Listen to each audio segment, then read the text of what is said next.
अयोध्या से भाजपा प्रत्याशी लल्लू सिंह ने कहा, संविधान बदलना या कोई संशोधन करना है तो लोकसभा के 400 सीटों पर बीजेपी को जीत चाहिए। सरकार तो 272 पर भी बन सकती है, लेकिन नया संविधान नहीं बन सकता। इसके लिए कई नियम बदलने होंगे, संविधान में संशोधन करना होगा और बहुत सारे काम करने। सरकार तो 272 पर भी बन जाती है, लेकिन 272 की सरकार संविधान में संशोधन नहीं कर सकती।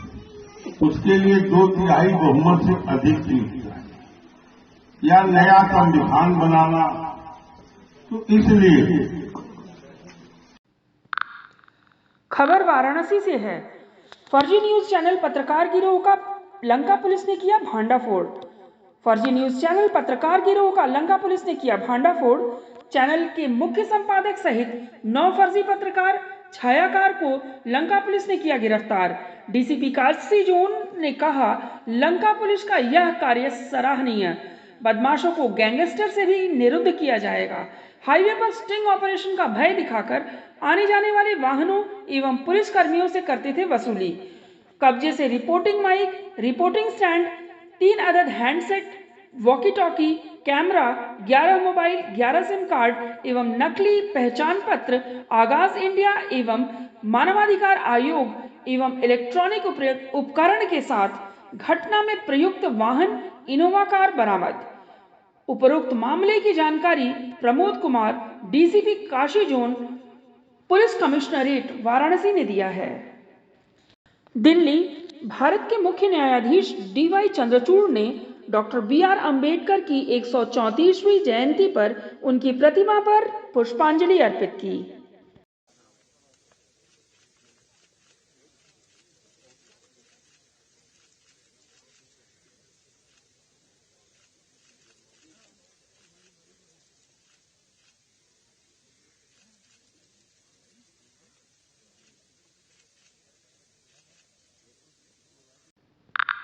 योगी आदित्यनाथ की मिर्ची के छौंक भाषण पर मानवाधिकार आयोग में शिकायत।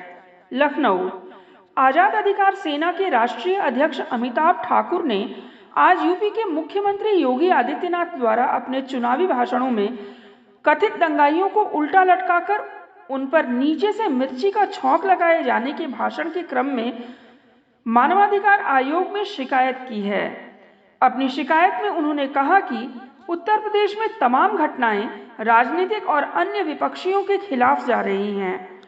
अमिताभ ठाकुर ने और क्या कुछ कहा, देखिए इस रिपोर्ट में। यूपी के मुख्यमंत्री श्री योगी आदित्यनाथ ने अपने कई चुनावी भाषणों में उत्तर प्रदेश के थानों में पुलिस द्वारा लोगों को उल्टा लटकाकर उन्हें नीचे से मिर्ची का छौंक लगाए जाने की बात कही है। यह स्पष्ट रूप से मानवाधिकारों का खुला उल्लंघन है और यूपी में पुलिस की हकीकत को सामने लाता है।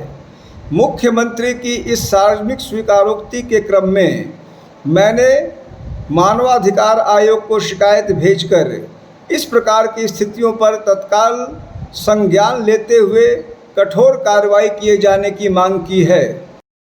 अखिलेश यादव के मुरादाबाद दौरे पर सपा नेता ST हसन का बयान। मैं अखिलेश यादव जी के सम्मान में जाऊंगा, लेकिन प्रचार नहीं करूंगा। आपके माध्यम से, अखबारों के माध्यम से मुझे मालूम हुआ है कि वो तशरीफ ला रहे हैं, तो शामिल होंगे। अगर अखिलेश यादव जी मुझे बुलाते हैं, फोन करते हैं या मेरे घर आते हैं, तो जाहिर है मेरी तहजीब मुझे मजबूर करेगी कि मैं उनके साथ जाऊं।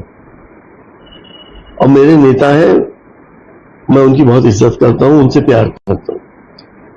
अभी तक उन्होंने नहीं बोला कन्विंसिंग करने के लिए रुचि वीरा के लिए? नहीं, उन्होंने मुझसे नहीं कहा।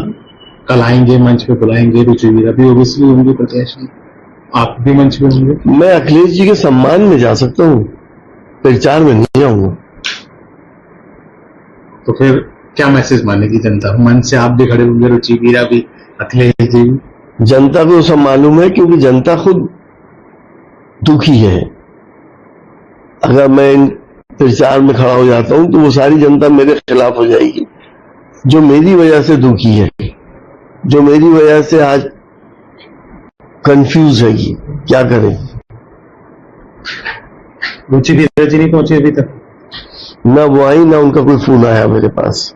हो सकता है कल आ जाए। अब देर तो बहुत हो गई। अब चुनाव में दिन ही कितने रह गए। ईगो लगता है ना सांसद जी फिर की ईगो ही है जिस तरीके से वो नहीं आ रही। जाहिर सी बात है, देखिए चुनाव सर झुका के लड़ा जाता है, जमीन पे देखते हुए। घमंड से या ईगो से चुनाव नहीं लड़े जाते। जनता सब देख रही है और चुनाव में जनता बहुत माइन्यूटली ऑब्जर्व करती है किस चीज को, फिर फैसले लेती है।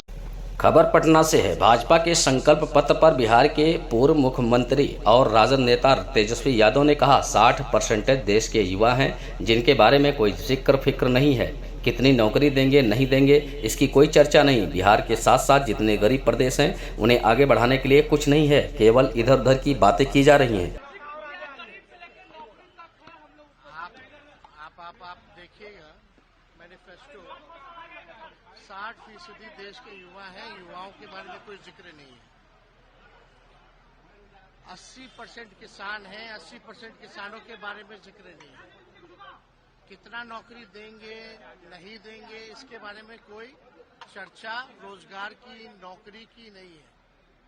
बिहार जैसे गरीब प्रदेश, बिहार के साथ साथ और जितने गरीब प्रदेश हैं उनको आगे बढ़ाने के लिए कुछ नहीं है, केवल इधर उधर की बातें हैं। तो हमारा मानना है कि उसमें बताइए बिहार के लिए क्या है। हम तो आप ही लोगों से पूछते हैं, मैनिफेस्टो देखे होंगे, बिहार की जनता के लिए क्या है उसमें। ना स्पेशल पैकेज का जिक्र किया गया, ना बिहार को स्पेशल राज्य का दर्जा देने का जिक्र किया गया। कैसे हम बिहार को आगे बढ़ाएंगे और गरीब प्रदेश जैसे बिहार के हैं उनको कैसे बढ़ाएंगे, किसान युवा के लिए क्या करेंगे, तो इसका तो कोई जिक्र ही नहीं किया गया है। ना महंगाई कैसे खत्म करेंगे इसके बारे में कोई जिक्र है तो बता दीजिए कि जो महंगाई है, गरीबी है, गरीबी को कैसे खत्म करेंगे इसके बारे में भी कोई जिक्र नहीं है। और हालांकि बीजेपी के लोगों ने क्या क्या नहीं कहा है 10 सालों में और क्या क्या किया है वो सबको पता है। राशन भी 5 साल फिर बढ़ाया गया है, राशन भी गरीब जो लोगों को मिलता था। अरे भाई वो आपको राशन कब से मिल रहा है? फूड सिक्योरिटी बिल कब आया था? फूड सिक्योरिटी बिल कब आया था? कांग्रेस का जमाने से। ये क्या अलग से क्या कर रहे हैं? खाली नाम बदल देना है, स्कीम का नाम बदल देना है और बिहार जैसे राज्यों पर भार डाल देना है। आप बताओ ना, जितनी केंद्रीय योजनाएं हैं पहले राज्य सरकारों को 10% देना पड़ता था, आज 50-50 देना पड़ रहा है। तो बिहार जैसे गरीब राज्य के लिए क्या स्पेशल है? खबर मैनपुरी से आ रही है। सपा प्रत्याशी डिंपल यादव का बयान, सपा बहुत ही मजबूती के साथ चुनाव लड़ रही है। मैनपुरी इस बार रिकॉर्ड बनाने के लिए तैयार है। बीजेपी का घोषणा पत्र केवल भाषण है, बीजेपी का घोषणा पत्र केवल झुंझुना है। ने अभी करेल में एक बयान दिया है कि अगर समाजवादी पार्टी का बस चले तो कुत्ते, बिल्ली और चूहों तक को सांसद बना के पार्लियामेंट भेज दिया जाए। मैं समझती हूँ इस तरह की जो भाषा शैली है वो किस तरह के इंसान प्रयोग कर सकते हैं आप सब जानते हैं। और मैं समझती हूँ कि समाजवादी पार्टी बहुत मजबूती के साथ चुनाव लड़ रही है और मैनपुरी लोकसभा क्षेत्र इस बार लोगों के सहयोग से रिकॉर्ड बनाने के मुकाम पर है। भाजपा का जो घोषणा पत्र है उसके बारे में क्या कहेंगे मैडम? मैं घोषणा पत्र के बारे में कहना चाहूंगी कि अगर हम पहले के घोषणा पत्र निकाल के देख लें और जो भाषण दिए गए हैं और जो लोगों से कहा गया है और जो वचन दिए गए हैं, तो अगर उन सब को पूरा कर दिया है तो इनका संकल्प पत्र जो भी निकला है इसका भी कहीं ना कहीं कोई इम्पोर्टेंट रोल होगा। लेकिन यह बस झुंझुना है और जनता और जो हमारा युवा, हमारे किसान, हमारी माताएं बहनें पूरी तरह से त्रस्त है। हमारा जवान, हमारे आर्मी के सोल्जर्स सब लोग बुरी तरह से सरकार से त्रस्त है। और अगर हम अपने मतदान का सही प्रयोग कर लेंगे और ये हम सबकी जिम्मेदारी बनती है कि हम अपना मतदान करें और उसका सही प्रयोग करें, तो ऐसे शासन से हम सभी को छुट्टी मिलने की पूरी उम्मीद है। चलिए सर। पहली बार आत्मनिर्भर भारत लक्ष्य पर चुनाव, देश की अस्मिता, भारत की सुरक्षा, भारत की आस्था है। मोदी की गारंटी भारत की अर्थव्यवस्था की गारंटी है। मोदी की गारंटी युवा अन्नदाता और नारी ज्ञान के विकास की गारंटी है। सीएम योगी का बयान, पहली बार श्रमिक वर्ग की पहुंच बनी है। सीएम योगी, भाजपा के संकल्प पत्र पर इन सब बातों का उल्लेख है। सीएम योगी।